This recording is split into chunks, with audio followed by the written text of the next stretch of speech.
Sahabat setia Gowor yang dikasih Tuhan, Shalom, happy weekend buat kita. Hari ini adalah Sabtu 28 Maret 2026. Bersama-sama kita akan merenungkan firman Tuhan hari ini yang diambil dari Injil Yohanes 11 ayat 45 sampai dengan 56. Mari kita siapkan hati kita. Terpujilah Kristus Tuhan, Raja mulia dan kekal. Buanglah daripadamu segala durhaka yang kamu buat terhadap aku, dan perbaharuilah hati serta rohmu. Terpujilah Kristus Tuhan, Raja mulia dan kekal. Tuhan bersamamu dan bersama rohmu.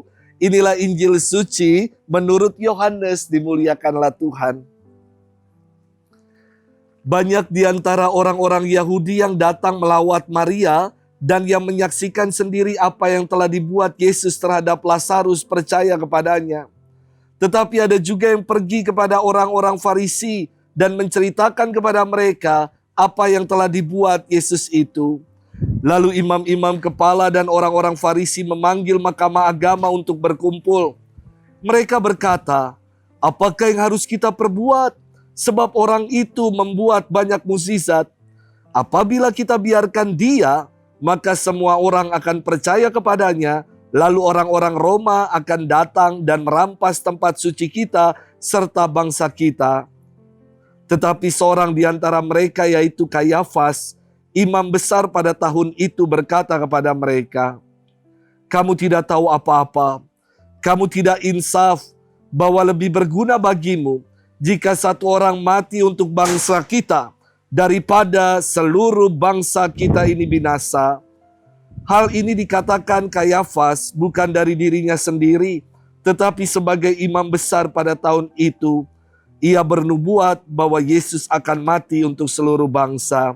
Bukan untuk bangsa itu saja, tetapi juga untuk mengumpulkan dan mempersatukan anak-anak Allah yang tercerai-berai. Mulai dari hari itu mereka sepakat untuk membunuh dia. Karena itu Yesus tidak tampil lagi di muka umum di tengah orang-orang Yahudi. Ia berangkat dari situ ke daerah dekat padang gurun, ke sebuah kota yang bernama Efraim. Di situ ia tinggal bersama murid-muridnya. Waktu itu hari raya Paskah orang Yahudi sudah dekat, dan banyak orang dari negeri itu berangkat ke Yerusalem untuk menyucikan diri sebelum Paskah itu. Mereka mencari Yesus, dan sambil berdiri di dalam bait Allah, mereka berkata seorang kepada yang lain, bagaimana pendapatmu? Akan datang jugakah ia ke pesta? Demikianlah sabda Tuhan. Terpujilah Kristus. Sahabat setia Gowor yang dikasih Tuhan, Shalom. Ketika Lebaran kemarin, banyak hewan kurban seperti kambing, sapi, atau domba disembelih. Maknanya adalah sebagai ketakwaan untuk menjalankan perintah Allah. Dan secara simbolis, manusia hendak menyembelih segala hasrat kebinatangannya yang ada di dalam diri. Darah hewan kurban ditumpahkan sebagai simbol penghapusan atas dosa. Bahkan sejak zaman purbakala saya kira ritual kurban sudah dikenal. Dalam perjanjian lama banyak sekali dikisahkan praktik-praktik pengorbanan sebagai silih untuk penghapusan atas dosa. Di tanah Papua pun ada upacara adat yang dilakukan dengan mengorbankan babi dengan cara barapen atau bakar batu, mereka menyebutnya sebagai perayaan kurban untuk ungkapan syukur yang dibuat oleh masyarakat di Papua. Sahabat setia Gowor yang dikasihi Tuhan, firman hari ini berkisah tentang nubuat imam besar Kayafas. Apa yang dinubuatkan oleh Kayafas? Ia mengatakan begini, lebih berguna bagimu jika satu orang mati untuk bangsa kita daripada seluruh bangsa kita ini binasa. Dikatakan dengan jelas dalam firman bahwa nubuat ini Bukan karena mulut Kayafas, bukan. Tetapi karena Kayafas berbicara dalam kapasitas sebagai imam besar di tahun itu. Nubuat Kayafas ingin mengatakan bahwa Yesus akan dikurbankan untuk seluruh bangsa.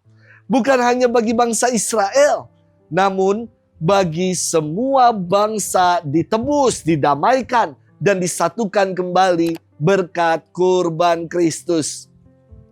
Menarik kalau kita menggali makna kata kurban. Kata kurban itu dari kata Arab, dari kata korban. Maksudnya adalah dengan mengorbankan atau mempersembahkan sesuatu, manusia dikembalikan, didekatkan dengan Allah. Yesus dikurbankan demi menebus dosa manusia. Ia wafat untuk mengalahkan maut, sehingga kurban Kristus menjadi keselamatan untuk kita.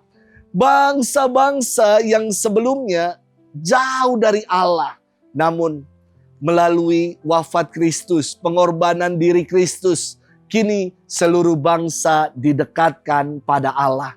Wafat Yesus menunjukkan wajah Allah yang mau solider dengan manusia. Dan bersama Kristus yang mengalahkan maut dan bangkit mulia, kita yang mengimani dan percaya kepadanya kelak akan beroleh kebangkitan untuk kehidupan mulia di rumah Bapa. Sahabat setia Gower yang dikasihi Tuhan, besok kita sudah memasuki Pekan Suci.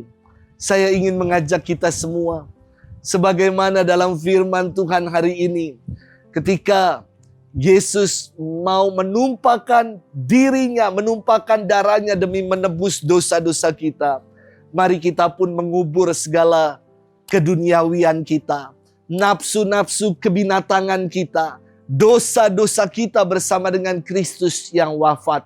Dan mari kita tapaki Pekan Suci ini untuk merayakan Yesus yang bangkit.